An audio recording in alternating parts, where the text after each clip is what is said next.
the Bears and their starters, including Williams, did play the opening series in their preseason game against the Bengals. Came out a little flat, though. Plagued by penalties, Williams was 2 of 5 for 28 yards. One of the 3 incompletions was a throw to Colston Loveland that was missed by Caleb, and Ben Johnson was asked about it post-game. Here he was. What did you see on the shot Caleb took to Colston down? It looked like it was just a little high.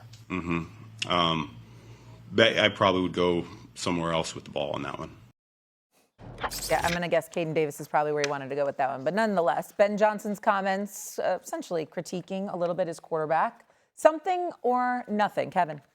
Something, but it's a good something. The greats want to be coached hard. There were always these stories that whenever Tom Brady got a new quarterback coach or offensive coordinator, he'd come up to them and say, I want to be coached as hard as possible. And we see this right now with Ben Johnson and Caleb, where there's this element where I think the fan base is saying, hey, we're going to be good for a decade. But in that building, they're saying, hey, we still got a lot to prove. Last December 1st, Ben Johnson said we're winning in spite of our passing game, not because of it, and was very, very, very critical of where Caleb was going with the ball and some of the open guys who weren't being hit, all that stuff.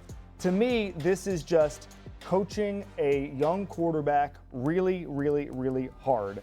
I love everything about it. I just think that there's going to be an element all year of Ben Johnson staying on Caleb's butt, and that's a good thing. Yeah, it's something. I think it's a little bit more than just the coaching. I do agree with that point, but there is so much of a football reality attached to this one play in this one moment that is going to be needed for Caleb to really take that next step and get to the next level, and also the Bears offense, because this one play is an example of, for the group that clamors about the completion percentage for Caleb Williams. Yeah. Oh, he's the 32nd, whatever he ranked last year. Like, this is the ammo for them. Yeah. Because from a football just thought, I can sit here and say, this ball should go to the running back. And this is the reason why. Okay, so this is a tape. This is called a zone blitz. The pressure comes from the bottom of your screen. I'm a proponent of throwing into pressure more often than not. Loveland's running down the seam. Now, the linebacker that's about on the 18-yard line is really the read. If he's shallow, you throw it deep. If he's deep, you throw it shallow. This would, on tape, say, this ball should go to the running back. He's uncovered there. And so this is the world that the Ben Johnson and Caleb Williams are living in, is aggressive decision versus completion decision. They're different. There's a difference between the right choice and a good choice. Context of the moment. It's a preseason game versus regular season game. Open to Caleb Williams is different than open to me. He's more talented of a player than I ever was, times 4 million. The situation, it's 1st and 20. It's not 2nd and 8. It's the first quarter, not the fourth quarter. And so there's a reality where you're sitting there and understanding the coach's perspective of, I need that completion. And then I always say the fine line of, as the player, but I can make that throw. And so if it completes it for a touchdown, you're going, this is pretty sick. I got a guy who can do that. And I think that's the balance between this coach and player, is the coach knows, let's make that throw. And the player's like, but I can make that throw. And that's the world that they're going to live in. They're going to have, yeah. So that's why I think it's nothing, because it's the preseason, right? And I think these kind of conversations between head coach or OC and quarterback happen behind the scenes. It's just that Ben Johnson was asked. I think when I heard that clip, I thought back to 2 things. One moment was Caleb's pro day. And all the talk when I would talk to scouts or GMs or executives about Caleb was, we know he can do the Superman stuff. We know that. We want to see him master the simple. We want to see him do the simple. And then I think back to Ben Johnson's first training camp with the team and asking around people in Chicago, okay, what is that working dynamic like? What is Ben Johnson like as a first-time head coach? And everybody was like, meticulous, disciplined, like very detail-oriented. And because of that, I wasn't surprised by his comment yesterday, because his point is, we know that Caleb can make the Superman plays. That's what makes him so special. You talked about his talent, Dan. He's uniquely gifted in ways that so many players wish they were. But in these moments, understand that sometimes the simple is okay. Sometimes the check down's okay. Live to see another down. And I think those are the steps towards becoming a great quarterback. And I think he's in that process. So it's the preseason. If we're having this conversation and it's week 17 and this team is teetering on, are they going to make the playoffs or not? I think it's a different conversation. He's still early in this relationship. Week 4. You know, if this is something that's happening in week 4, because this is a very deep football conversation, but if he makes these types of decisions, maybe not the exact replica, and you don't get points, and all of a sudden you're sitting at 2-2 or 2-3 in week 5, then this noise gets louder and louder and louder. That's fair. I go back to a moment with Matthew Stafford, probably 6 or 7 years into his career. We're watching tape. He tries to make this throw on a corner route, and I'm sitting there watching it with him, and I'm pointing to this guy that's wide open, very similar to the clip that we just watched. And I'm like, why don't you throw this throw? And he looks at me and he goes, because I can and you can't. But that's a very real thing. You know what I'm saying? You're right to laugh. I laughed too. You don't have to say it like that. But that's these players and quarterbacks that are so differently talented. It's so hard to get them to make the boring throw that we can. Yeah. Why don't you make that throw? Because anybody can make that throw. You didn't take me number 1 to make that throw. Right. You took me number 1 to make that throw. And unless you're making it, there's going to be friction. Right. All right. I do think, remember, the most foundational quarterback for Ben Johnson's development was Jared Goff, who always ripped the ball in there very quickly, threw guys open, and more often than not, took the easy route. So I think that there's also an adjustment there going from Goff to Williams. I have said this all offseason. I think it's one of the best rosters in football. Sneaky NFC championship contending football team. Oh, wow. Baker Mayfield playing with the chip, we know that. I think it's one of the most continuity-based offensive lines. When this offensive line's healthy, this offense is very good. I think they're really good on the perimeter. Obviously, the loss of Mike Evans is real, but Egbuka not going to be asked to do as much early on in this season. They got first-round picks on their defensive line galore. And they kept Vita, they kept Vita. They got Ashawn Robinson. Obviously, Kalijah Kancey has to stay healthy. I think Ruben Bain's going to be like Caleb Downs-ish. Oh, the NFL overthought that.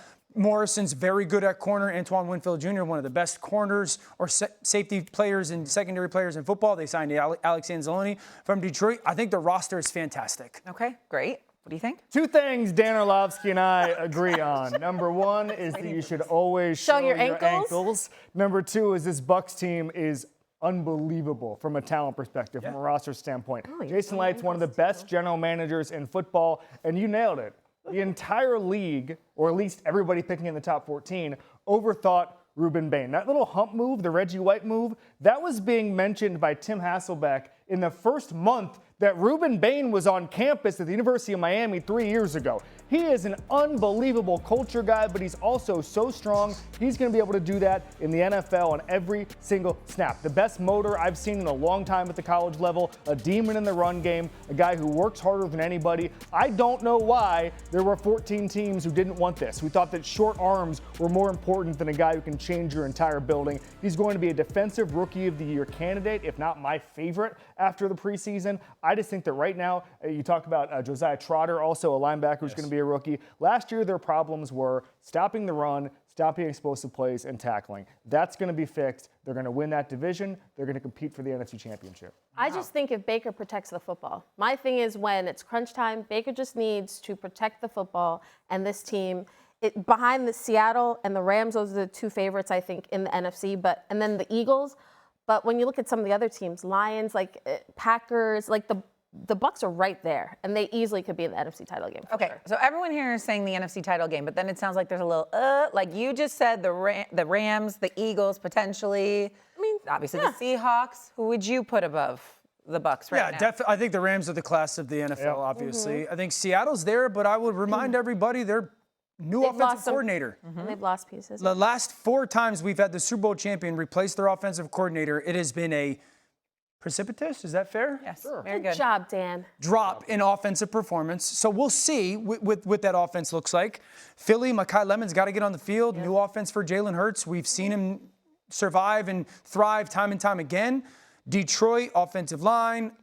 Green Bay, we got to get Micah healthy. So are you putting these teams ahead of them? I think they're in a class. I think that they're in a class. I would put Tampa Bay right up there with the Dallases and the Phillies and the Green Bays. I would put them probably in that second tier behind LA and Seattle. It's a huge second tier. It's the Rams and the Seahawks, and it's about 6 teams. He mentioned them. I also want to point out, Baker Mayfield pissed off about his contract is important. Because Baker Mayfield, when he's pissed off, is one of the greatest athletes of all time. Michael Jordan, LeBron, Muhammad Ali, pissed off Baker Mayfield. Right there. Right there. Everybody believes that. That was all of our reactions after his press conference, too. Really a boulder on his shoulder is the best thing for Tampa Bay. Okay, let's go to the other side of this and the Chiefs, because there are some issues with the Chiefs and specifically their O-line. How concerning to you are these issues? Let me just preface this by saying any question I give to Kimberly about the preseason, she begins with a slight eye roll. We know the regular season's 2.5 and some change away, but nonetheless. I think this is a short conversation because it's a major concern. I think anytime we've thought about Patrick Mahomes, it's keeping him upright, keeping him protected. Anytime he's out there scrambling for his life, it's a problem. Oh, then you tack on the fact that he's coming back from a major injury. When you have a lot of questions on this roster, you got aging players, all the things. So yeah, this is a major concern for me, and I think that is the thing outside of his knee.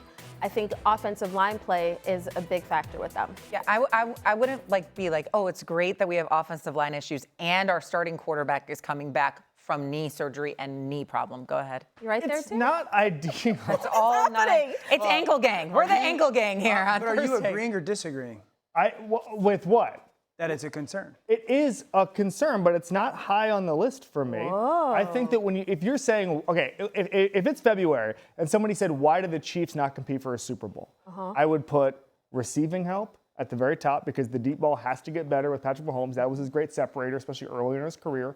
And then I would put replacing a bunch of defensive pieces, including with cornerback. Is Mansour Delane ready to go when you lose your two starting cornerbacks? You lose Brian Cook. You lose pieces there. There's just questions about that. And then I would go to the offensive line. Last year, Patrick Mahomes' pressure, I believe, 24% of throws. That's high, but it's in line with his career averages. It's a little higher than it was 2 years ago. It's actually risen the last 4 years, but not to the level of some of the crazy offensive line numbers we've seen throughout the league. He knows how to avoid pressure. He knows how to operate in the pocket. He knows how to sense pressure. He's good. I just think there's bigger issues in Kansas City than the O-line. Yeah, I think the takeaway is there's real issues in Kansas City, top to bottom.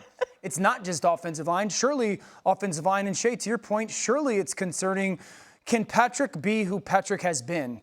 Not only as from the health standpoint, but from the playmaking standpoint. He's been one of the greatest players of the last generation, certainly in the history of the NFL, is because of that. Is he going to be capable of doing that? I think the offensive line is a big concern. I think the fact that they're going to be dependent on and relying on so many rookies to not only play, but play at a high level is a big concern. I think receiver is a huge concern because Rashee Rice, is he going to be there? How healthy is he?